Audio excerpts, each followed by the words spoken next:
দেখেন দর্শক বন্ধুরা সবাই লাইভ শেয়ার করবেন। পুরা ঘড়ি বাতাস ঘূর্ণিপাক হইল। এই যে দেখেন কি অবস্থা করে ফিরছে, নন্দ বন্ধ করে একদম দুইটা ঘর ভেঙে ঘুরে ঘুরে হালাই দিল ইতিমধ্যে। তাই দর্শক বন্ধুরা সবাই লাইভ শেয়ার করবেন।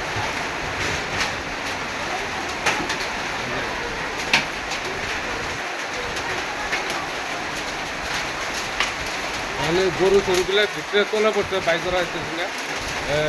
মানে এখন ধরিতে পান্ডাও কমতেছে না, যার জন্য মানে গরু ছাগলগুলা বাই করানো যেতে।